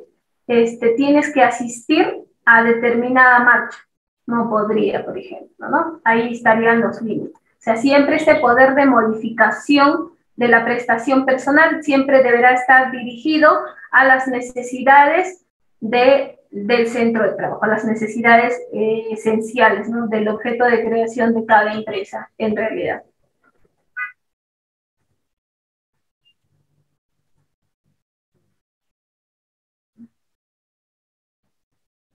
Ya, entonces, el ius variandi, como decíamos, es una facultad que se reconoce exclusiva, es decir, es exclusivamente del empleador en función a las necesidades de producción, porque se le reconoce que en virtud del contrato de trabajo, quien se beneficiará de los frutos y utilidades justamente de la fuerza laboral será el empresario, ¿no? Porque el trabajador tiene ganado la remuneración, a cambio, por eso presta sus servicios a cambio de una remuneración. Entonces, implica así pues una gran, justamente, indeterminación inicial en el contenido de la prestación del trabajo. ¿No? Por ejemplo, para algunos autores, muy bien, yo creo, han advertido ahí esta situación, que justamente este poder del ius variandi, va a haber algunas cuestiones que no están establecidas, no están debidamente reguladas, algunos supuestos que, por ejemplo, podrían dar pie a contravención a los derechos fundamentales o incluso a normas internacionales, ¿no? Entonces, en ese aspecto, por ejemplo, ya han justamente resaltado ese hecho de que hay una cuestión de indeterminación, ¿no? Para poder regular, por ejemplo, esas libertades del ius variandi, del empleador, ¿no? Y también se dice, pues, que justamente este poder disciplinario del ius variandi siempre va a prevalecer claro, siempre y cuando sea válido esta regla de disciplinaria, es decir, sujeta a la que establece la legislación laboral, va a tener, por ejemplo, una prevalencia sobre la continuidad, al margen de que un trabajador tenga un contrato a plazo indeterminado y tenga esa situación, pero si incurre, por ejemplo, en una falta grave que implique, por ejemplo, de que una afectación a la buena fe y que la relación laboral se haga insostenible, ¿no? Por ejemplo, por afectación al reglamento interno de trabajo, ahí, por ejemplo, podrá dar término a esta relación laboral, pero de forma justificada, ¿no? Eso también, por ejemplo, es dentro de los poderes del ius variandi, ¿no? Podrá dar término a esa relación laboral a plazo indeterminado cuando se dará un supuesto justamente de una falta grave por parte de un trabajador. Y también pues ya no tendrá, por ejemplo, efectos si se da esa situación sobre la protección a la estabilidad del empleo, ¿no? Si este trabajador ha incurrido, él no podría invocar su derecho, por ejemplo, a la reposición, no podría solicitar, ¿no? Si ha incurrido en una falta grave, por ejemplo, ¿no? Las que están establecidas en el artículo 25 y todos los supuestos que establece. No podría. Entonces, el ius variandi también es un poder de dirección que justamente deriva de este. Algunos autores dicen pues que no hay necesidad justamente de diferenciar el ius variandi del poder de dirección, porque al empresario, al reconocerse este poder de dirección en el ámbito administrativo, en el ámbito técnico y en el ámbito económico, por ejemplo, nace de este poder de dirección, ¿no? Entonces algunos la incluyen o hacen las diferencias, pero yo soy partidaria de que sí, pues ¿no? Este ius variandi también deriva de este poder de dirección, pero ya en un factor, en un ámbito disciplinario.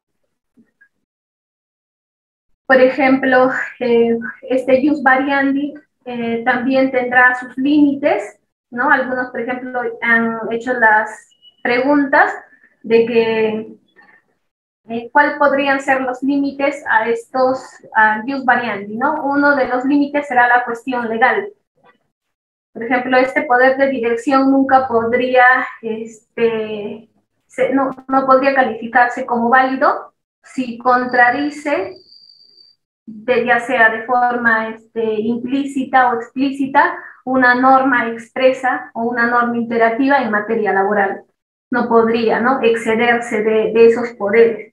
Por ejemplo, pongamos un acto de un supuesto de acto de hostilidad, ¿no? Por ejemplo, el literal C dice que un acto de hostilidad equiparable también al despido es justamente el traslado del trabajador al lugar distinto de aquel en que preste habitualmente servicio con el propósito de ocasionarle perjuicio, ¿no? Entonces, aquí, si se da el hecho de que este traslado al trabajador podría implicarle un perjuicio para el trabajador, ¿no? Este ius variandi será sus límites hasta ahí. No podría, ¿no?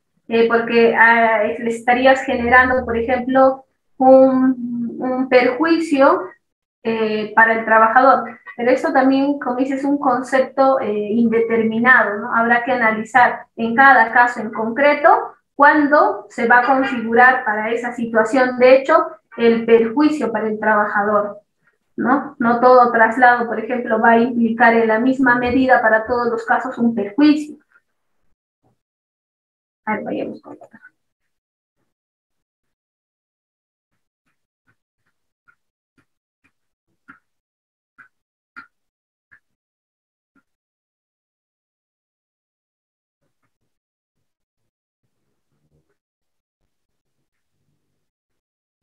Aquí, por ejemplo, en esta casación, por ejemplo, laboral, que es la 9237-2016, la libertad, también igual, ¿no? Se estableció que este poder del ius variandi tenía sus límites porque el traslado para este determinado trabajador que demandó como acto de hostilidad equiparable al despido, se había producido el perjuicio para ese caso de que le implicaba, por ejemplo, una situación de afectación a su salud. Pero ¿cuál era, no? Justamente la administración, en este caso la entidad pública, no pudo justificar, al margen de que contaba con informes, por ejemplo, de la viabilidad del traslado. Sin embargo, se había dado la situación en concreto que este trabajador había presentado, había puesto en conocimiento de su empleador que ella padecía de una operación por una hernia, ¿no? Y justamente la prescripción médica era que no podía hacer, pues, realizar esfuerzo físico, hacer viajes frecuentes.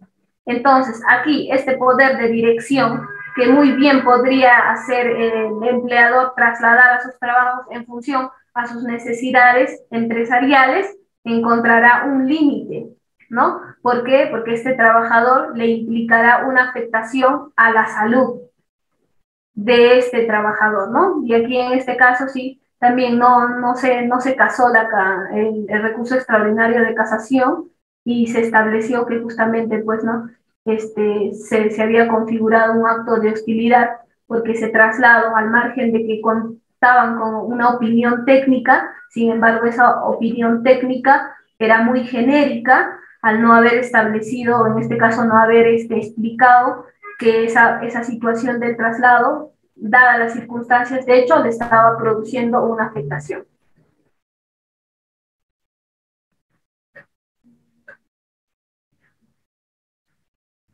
Ya, como les decía, este jus variandi siempre va a tener sus límites, ¿no? Encontrará pues sus límites en una cuestión ya de naturaleza legal, en una cuestión de naturaleza convencional y también en la que está establecida en la jurisprudencia, ¿no? A través de la doctrina jurisprudencial de forma uniforme, no contradictoria, por ejemplo, para el caso del personal de confianza en cuanto al derecho de reposición, ¿no? Entonces, por ejemplo, en temas convencionales se podría darse el caso de que, digamos, se haya convenido por pacto colectivo que en determinado año, por ejemplo, por el aniversario de la institución, la empresa les hace entrega de un uniforme institucional, ¿no? Está convenido que cada año debe hacerse entrega en determinada fecha por celebración de la institución.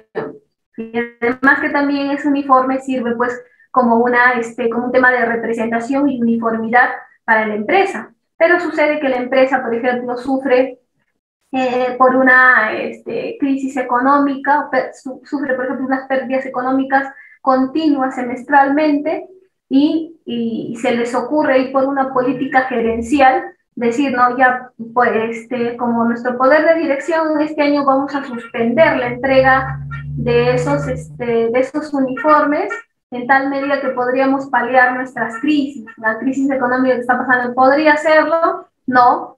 Ahí habría un límite en el derecho convencional, porque recuerden que por el convenio colectivo, pues este caso no tiene fuerza vinculante para las partes y no podría solamente de forma unilateral ser dejado bajo pretexto del ius variandi, ¿no? Dejar sin efecto ese convenio colectivo o en todo caso incumplirla con esto, ¿no? También otro aspecto pues será un límite al ius variandi, la cuestión jurisprudencial, aunque cuestionable para otros juristas que son positivistas usualmente, el tema jurisprudencial, ¿no? Ese también va a ser un límite, ¿no? Por ejemplo, la proscripción del despido fraudulento. El ius variandi, este poder de dirección, también le hará frente a estos supuestos que se podrían darse dentro de la relación laboral, ¿no? Entonces, a partir de esto, volveremos pues nuevamente a ratificar nuestro concepto del ius variandi, que dice no será una facultad exclusivamente del empleador por el cual podrá introducir modificaciones, pero no sustanciales, sino no esenciales en la prestación del servicio con la finalidad, ¿no?, de poder cumplir con los fines o las necesidades de la organización, de la empresa como tal o de la entidad pública, ¿no? Pero por otras cuestiones, ya seamos de interés político o que estén relacionados con un interés privado propio, personal. Siempre tiene que ser con vinculadas con las necesidades del centro de trabajo.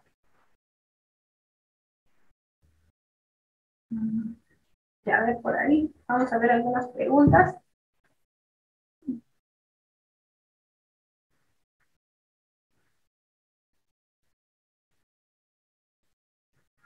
A ver, aquí nos hacen unas preguntas. A ver.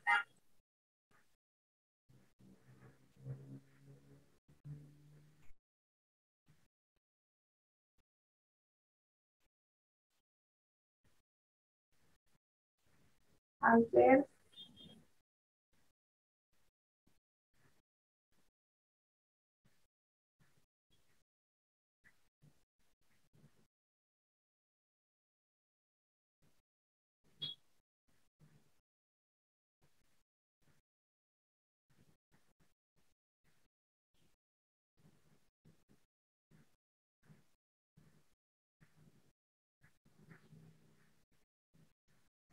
Bien, a ver, aquí hay una pregunta de Alberto Guillermo y nos dice si en el teletrabajo se cumplen los 3 presupuestos de la relación laboral o hay presupuestos adicionales.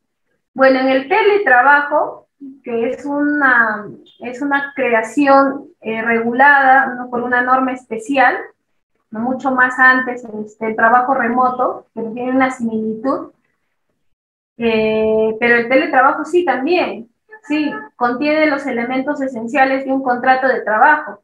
Porque al margen en que la formalidad de prestación personal no sea física, también hay una prestación personal, pero es siempre subordinada, siempre subordinada. Entonces, todo lo que produce este trabajador en virtud de su contrato de trabajo siempre va a ser de provecho del empresario. Entonces, al margen de que esta modalidad sea teletrabajo, siempre también va a concurrir este elemento esencial de la subordinación y de la remuneración sobre todo, ¿no? Porque en virtud de este contrato de trabajo, por ejemplo, este trabajador, teletrabajador, prestará sus servicios por cuenta ajena a favor del empresario. ¿Y quién será beneficiario de estos frutos y estas utilidades? Será el empresario, y a cambio el trabajador recibirá su remuneración, ¿no? Entonces en el teletrabajo sí también concurren estos elementos esenciales del contrato de trabajo. También se puede verificar, ¿no? Con este simple detalle, ¿no? Que en virtud de ese contrato de teletrabajo, su fuerza intelectual será de provecho del empresario, ¿no? Y también habrá un tema de subordinación, por más que hay que teletrabajo, porque siempre estará organizando, planificando y direccionando justamente esta prestación de servicios, algo que no se diera esa situación, pero ya eso escapa en realidad de la normatividad, ¿no? Pero el empresario, pues al margen de que haya teletrabajo, siempre va a estar controlando justamente la optimización o tener mayor optimización de la prestación de servicios que se haya contratado en virtud del contrato de trabajo. Entonces sí, también el teletrabajo cumple con los elementos esenciales de un contrato de trabajo, al margen de su virtualidad y todo ello.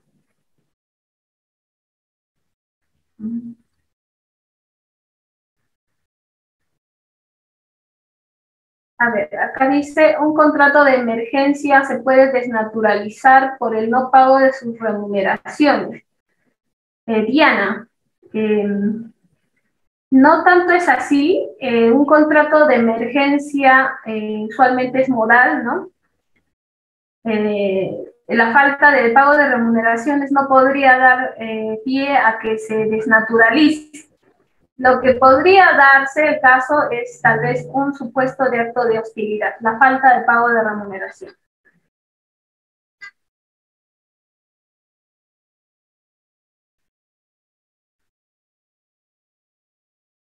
A ver, otra pregunta dice Lady Romero, cuando está por vencer el contrato de trabajo de una mujer embarazada, ¿no es obligatorio renovarla?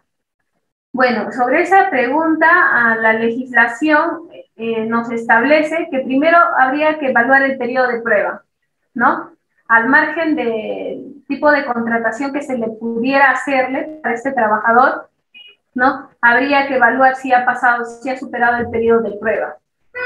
Y habría que evaluar también que ese contrato modal sea válido, ¿no? Y si se ha dado cumplimiento, si ese contrato modal es válido y se ha cumplido con el plazo y se da la situación de que se pone conocimiento al empleador de que esté en una situación de embarazo, eso no importa, pero en la medida que sea válida.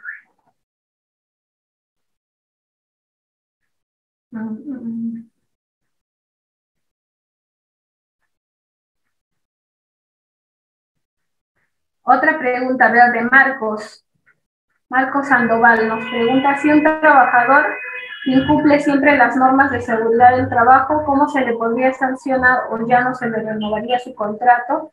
Si su contrato está vigente, ¿cómo apartarlo legalmente?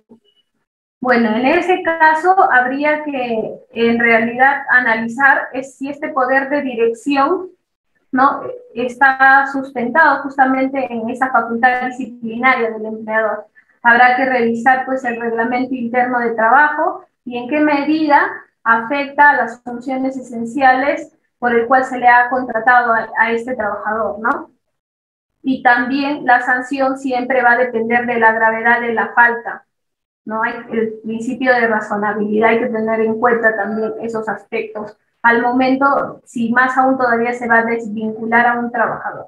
Habrá que determinar si concurren los elementos objetivos para concluir que sí habría incurrido en una falta grave prevista en la norma, ¿no? Entonces, habría que cotejar eso, evaluar esos aspectos.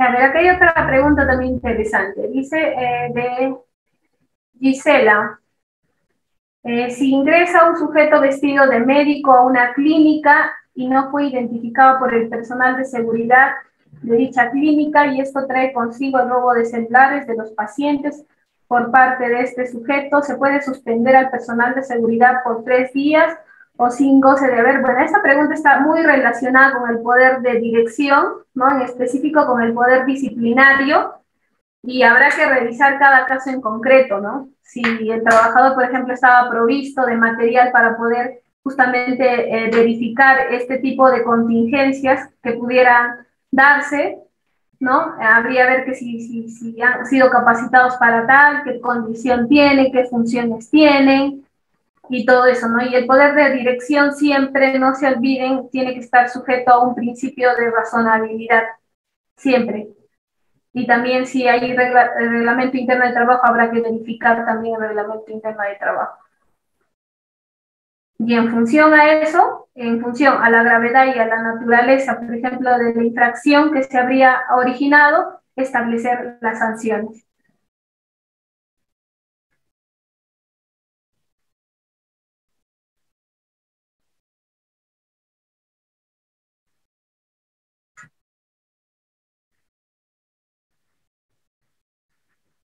A ver.